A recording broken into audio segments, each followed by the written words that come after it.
Hello friends, welcome back to Adda 24/7।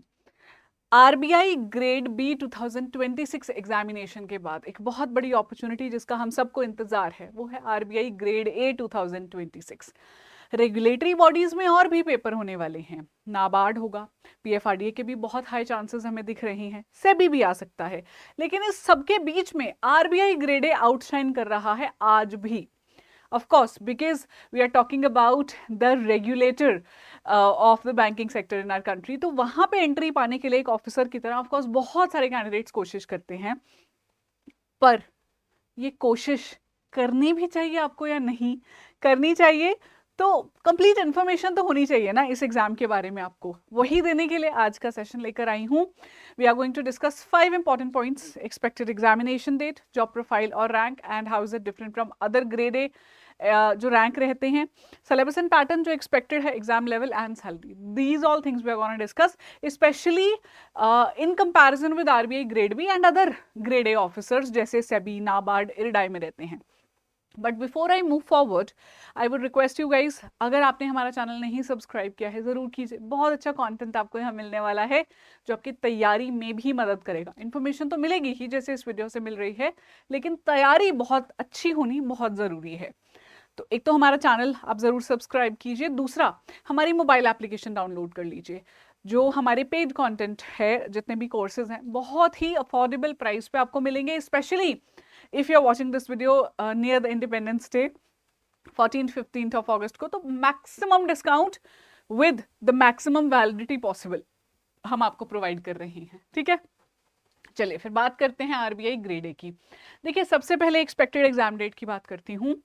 By August, we have this clarity that RBI is going to recruit. There are very high chances. बातचीत शुरू से ही हो रही थी, साल के स्टार्टिंग से ही, लेकिन अब हमें पता है, काफ़ी क्लैरिटी है, क्योंकि आरबीआई ग्रेड बी एग्जाम में हमने देखा पोस्ट काफ़ी कम आई थी, तो ग्रेड ए की रिक्रूटमेंट होने वाली है। ऑल्दो बहुत हाई पोस्ट नहीं आएंगी, नंबर ऑफ पोस्ट बहुत नहीं आएंगी, अंडर 100 ही रहने वाली हैं, लेकिन देर आर चांसेस सितंबर में या अक्टूबर में आपका नोटिफिकेशन आ सकता है।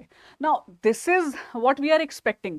रेगुलेटरी बॉडीज में कोई फिक्स्ड कैलेंडर नहीं होता है, तो इसीलिए ये नोटिफिकेशन जो आपकी सितंबर अक्टूबर में हमें एक्सपेक्टेड है, आगे भी जा सकती है। हो सकता है नाबार्ड ग्रेड ए पहले आ जाए, लेकिन इस ईयर में आपको जो second half of the year है, डेफिनेटली नोटिफिकेशन दिखेगी, और नोटिफिकेशन आने के 45 to 60 डेज के अंदर पेपर हो जाता है। यूजुअली अगर दिवाली बीच में नहीं आई तो पेपर आपका विद इन 60 डेज हो जाएगा। Second thing is job profile and rank. तो देखिए, जो आरबीआई ग्रेड ए ऑफिसर की पोस्ट होती है, that is a step lower than grade B. Grade B is the manager, while RBI grade A will be assistant manager. जैसे NABARD grade a higher करता है, SEBI grade a higher करता है, IRDAI grade a higher करता है, इसी तरह आरबीआई भी अब ग्रेड ए ऑफिसर्स हायर कर रहे हैं। अभी तक हमने देखा आरबीआई असिस्टेंट का पेपर लेता था और ग्रेड बी का, तो ऑफ कोर्स ये जो बीच में गैप था, एक रूम था, उसको फिल करने की अब कोशिश की जा रही है। एंड ग्रेड ए जो आपकी पोस्ट होगी वो ग्रेड बी लेवल की नहीं होगी।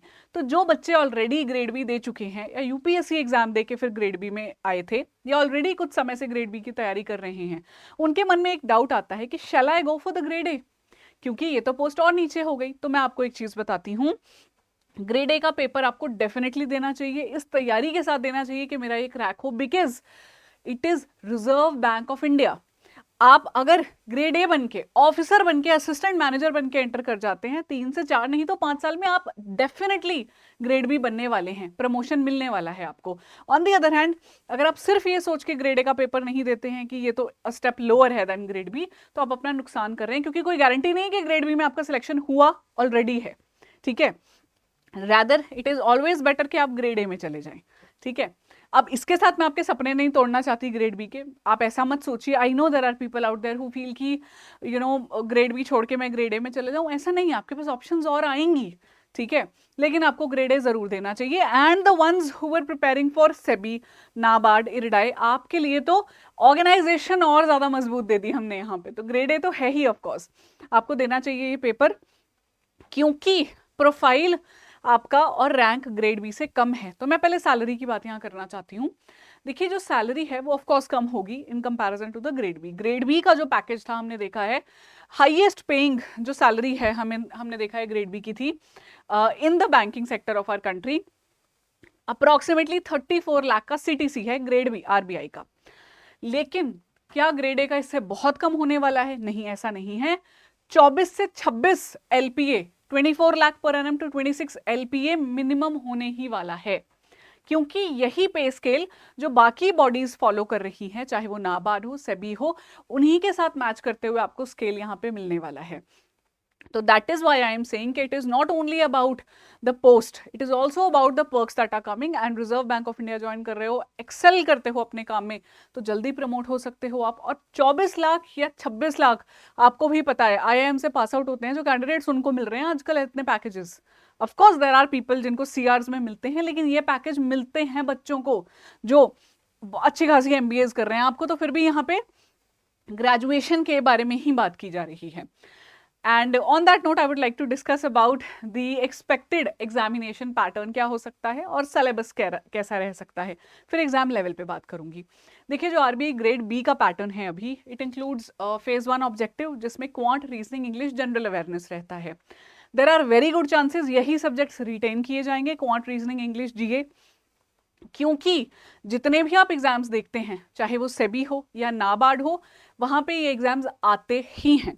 अगर कुछ चेंज करना चाहेंगे ये, तो शायद ये करेंगे कि जैसे नाबार्ड में होता है कि ESI जो है वो भी इन्होंने फेज 1 में डाल दिया, नाबार्ड में ARD भी फेज 1 में डाला है, तो शायद यहाँ पे ESI और FM भी फेज 1 में ऑब्जेक्टिव में ऐड कर दें। लेकिन वो भी एक बड़ा चेंज होगा, गुड चांसेस हैं QRE GA रखिए। अगर ऐड किया भी तो वही करेंगे जो आपके फेज 2 में भी सब्जेक्ट्स आने हैं। फेज 2 की अगर मैं बात करूं तो डिस्क्रिप्टिव प्लस ऑब्जेक्टिव RBI का पेपर है। यही सेम पैटर्न बाकी बॉडीज भी फॉलो करती हैं जो ग्रेड ए के लिए हायर कर रहे हैं। तो descriptive English will definitely be there, ESI FM भी होगा ही। There are very less chances के सब्जेक्ट्स के साथ छेड़छाड़ की जाएगी, क्योंकि ये बहुत ही इंपॉर्टेंट प्रैक्टिकल सब्जेक्ट्स हैं जो आपको नॉलेज होनी चाहिए जिस फील्ड में आप काम करने जा रहे हो।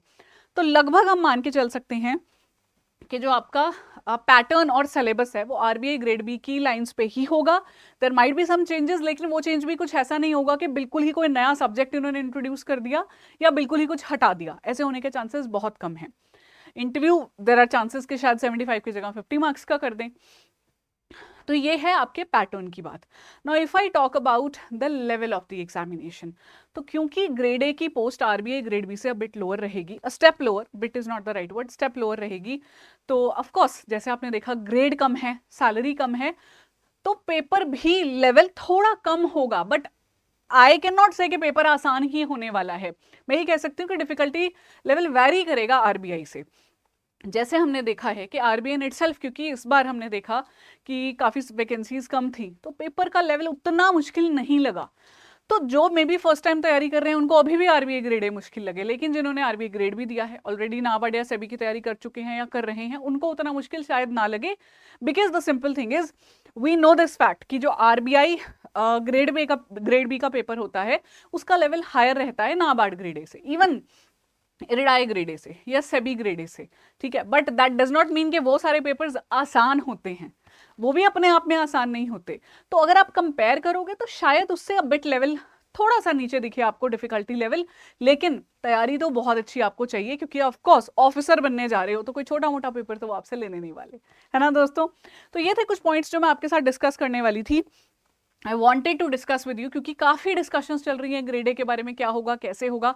तो इन सारी क्लैरिटीज़ के बाद मैं आपको इतना कह सकती हूँ कि अपनी तैयारी बहुत अच्छे से शुरू कर दीजिए RBI ग्रेड बी 2027 को ध्यान में रख के, जो RBI के स्पेसिफिकली एस्पिरेंट्स हैं, क्योंकि अगर आप वो तैयारी करोगे तो RBI ग्रेड ए 2026 का आपका तैयार हो ही जाएगा। Given we do not have the exact syllabus, exact examination pattern in our hand, we do not have, लेकिन उसको ध्यान में रखोगे तो वो कहते हैं ना, ऊपर की तैयारी करो, जो उसके नीचे सब्ज्यूम हो रहे हैं पेपर वो तो कवर हो ही जाएंगे। ऑन दी अदर हैंड, अगर RBI ग्रेड भी दे चुके हो इस बार, तो नाबार्ड पे फोकस कर रहे थे, डेफिनेटली उस पर ही फोकस करो, कोई दिक्कत नहीं है। सेबी पे कर रहे थे, सेबी पे फोकस करो, उसके साथ में ही आपका RBI ग्रेड ए भी हो जाएगा। मैं किसी को ये सजेस्ट नहीं करती सब छोड़ के एक ऐसे पेपर की तैयारी कर दो जिसका हमें पैटर्न नहीं पता है, जिसका सिलेबस डिक्लेयर्ड नहीं है। ये सब हमारी अटकलें हैं, एक्सपेक्टेशंस है, और यूजुअली रेगुलेटरी बॉडीज आपकी एक्सपेक्टेशंस को फुलफिल कर देते हैं, ठीक है, इन terms of the pattern. Changes जब आने वाले होते हैं तो कुछ सालों बाद वो भी आते हैं, लेकिन अभी ऐसा कोई चेंज नहीं होगा, क्योंकि अपने आप में पोस्ट बदल रही है। तो आप लोगों के लिए गाइडलाइंस में सिर्फ इतनी देना चाहूंगी कि जो तैयारी पेपर को माइंड में रख के कर रहे थे, चाहे वो आरबीआई ग्रेड बी 2027 था, नाबार्ड था, सेबी था, उसी को कंटिन्यूड रखो। इवन मैं तो कहूंगी जो एक्सपीरियंस्ड कैंडिडेट्स हैं, जैसे एसबीआई का सीबीओ पेपर दे रहे हैं, एलबीओ को दे रहे हैं, they should always also go for this RBI grade A examination, क्योंकि सैलरी की टर्म्स में, प्रोफाइल की टर्म्स में आप डिसअपॉइंट नहीं होने वाले। Ultimately you are going to join the most efficient organisation of a country, Reserve Bank of India. Economically अगर देखा जाए, in terms of the economics and finances, RBI से ऊपर कौन है ना। तो चलिए फिर तैयारी अपनी शुरू कर लीजिए। हमारा बैंक महापैक प्लस, अभी मैं आपको वही ऑफर कर सकती हूँ जब हमें लगेगा कि हाँ बिल्कुल अब पेपर आने ही वाला है, तो आरबीआई डेडिकेटेड कोर्स भी लाएंगे। लेकिन जैसे मैंने कहा, हम वेट नहीं करते, वो कैंडिडेट्स के लिए ये सही नहीं है कि आप वेट कर रहे हो अच्छा नोटिफिकेशन आएगा तब कोर्स लेंगे। तो आप अड्डा की वेबसाइट पे जाइए, अभी जो भारी डिस्काउंट, इतने सस्ते दाम पे आपको कोर्स मिल रहा है, वो ले लीजिए। Bank Mahapack plus, bank exams, regulatory bodies exam आपको यहाँ पे 4x वैलिडिटी पे मिल रहे हैं अच्छे खासे डिस्काउंट के साथ। नहीं तो सिर्फ रेगुलेटरी बॉडीज पे फोकस कर रहे हो, RBI, NABARD, SEBI, PFRDA, go for this. यहाँ भी 4x वैलिडिटी है। कूपन कोड एक ही है, Y754। मैं लिख देती हूँ ताकि आपको कंफ्यूजन ना हो। You can use this code and enroll yourself in our course bank Mahapack plus या रेगुलेटरी महापैक प्लस। ये डिस्काउंट आपको 15 अगस्त के बाद देखने को नहीं मिलेगा, कुछ और मिल जाएगा लेकिन इतना भारी डिस्काउंट नहीं मिलेगा। ठीक है दोस्तों, I wish you all the very best. If you still have any doubt, you want to ask anything, just put down in the comments. I try to either answer the query or come up with a separate video on the same. Thank you, that's your mentor Ritika signing off.